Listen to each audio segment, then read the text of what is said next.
All right, so the original issue was we had no heat, but the indoor fan was running.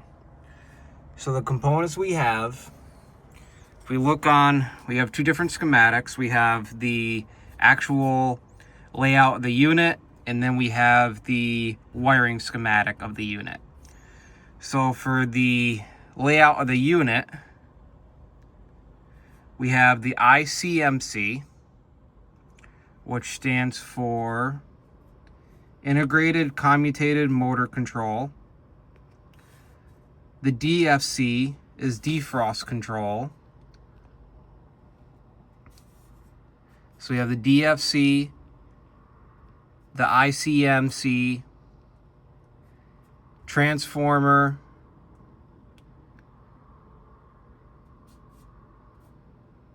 and then this is the indoor section, the fan motor, and then everything else looks to be like it's in code that we'd have to look at the schematic, but I'm gonna ignore everything. So like optional, ignore that. So these are our main components: the DFC, the transformer, the ECM, and the fan motor. But that's the indoor section. So we look on here. So there's our defrost board. All right. There's our contactor. There is our ECM control board buried in the back there. And then underneath here is our transformer. You can just barely see it. Right there is a transformer. So, the issue was they weren't getting power to the electric heat contactor. It took me about quite some time looking through both sides of this thing to find out where the contactor was, because I saw the line power coming in here, but there's not really much behind there to get access to anything, because there's logically there's a contactor behind here that's going to run the electric heat, right? It's not going to be on all the time. So if there's a contactor, there's control voltage. So even though I couldn't get access to the contactor because everything is sealed, like we'd probably have to cut this seam because literally this whole thing is sealed in. And there's ductwork right above me. It's literally a 3-foot crawl space. But anyway, long story short, that grommet right back there is our control voltage for the electric heat. So we have a brown wire and we have an orange wire. Now, we go to the schematic.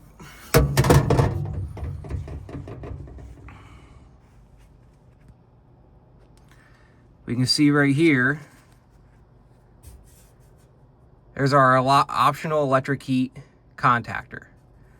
Okay, so there's BR for brown, and there's OR for orange. So first, let's see where brown comes from. So we go up. All right, brown turns. Here's a wire nut right here. Here's white. So we have a white wire going to the DFC, the defrost control board. We have a white wire that comes from the thermostat off of X2. And then another white wire that goes to white off of our thermostat as well.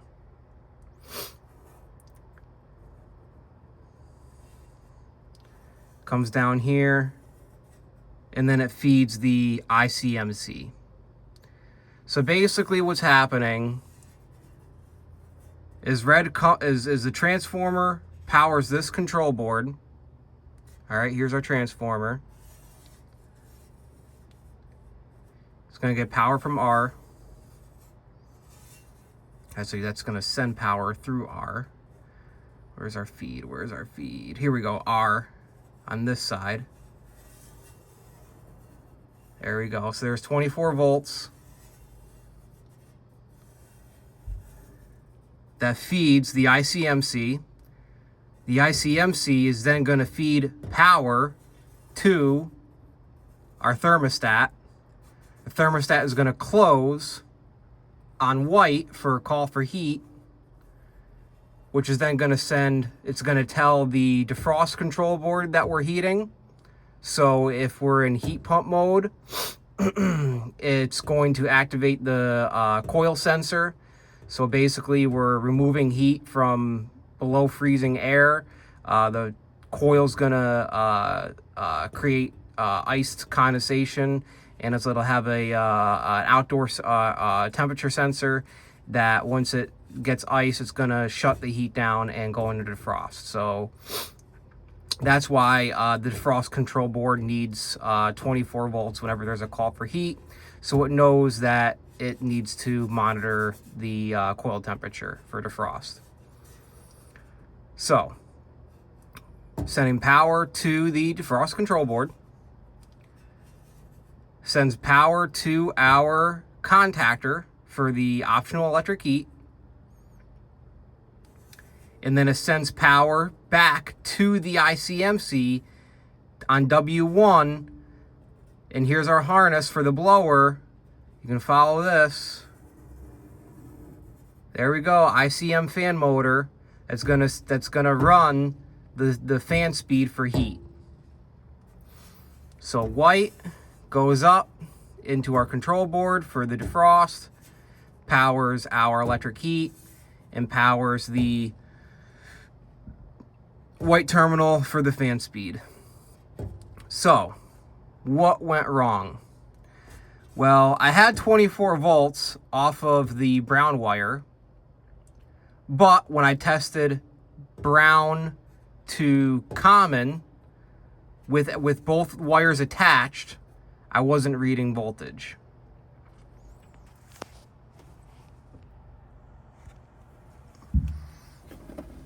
So here's our wires.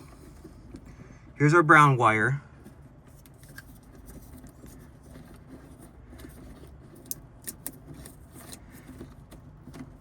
So you can see brown feeds into here. So here's white from the thermostat, the defrost control board, and the ECM control board. So that gets 24 volts. And then orange was off of this right here.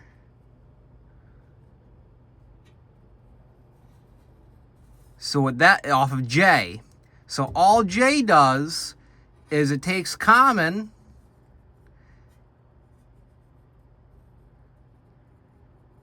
blue is it internally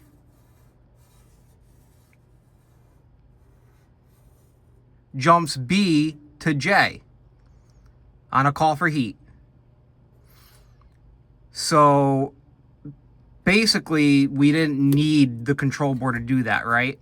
So all I did in order to get them by until we got them a control board was I just took our common, our neutral from the transformer, and I put it right to orange.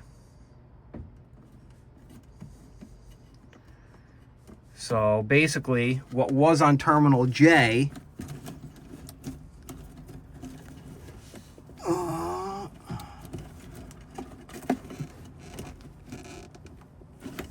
can't see it.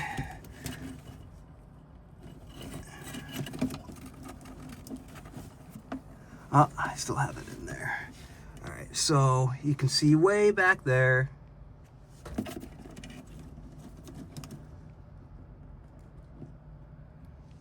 There's our terminal. There's our orange. I just kept it right in the circuit.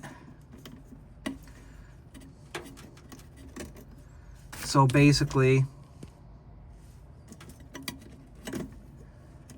that's gonna go back like that. The new control board is gonna be installed. And then I just need a wire cap for that guy right there. And then on a call for heat, this board is gonna receive power from white. Once it receives power from white, it's going to complete the neutral off of J and run our electric heat.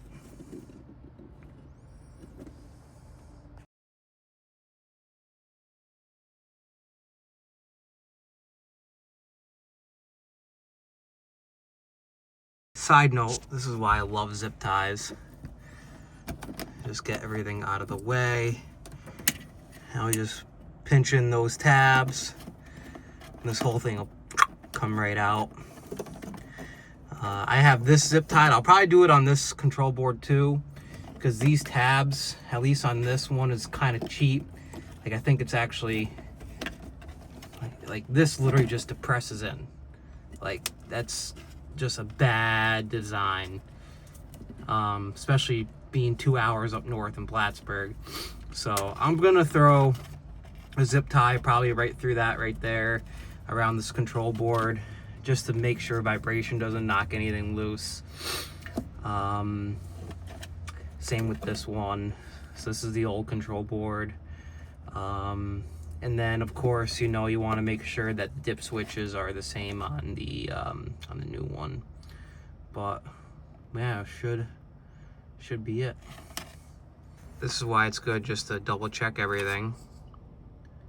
I almost bent that middle terminal right there, because this has a plug on it, and if we line it up with green,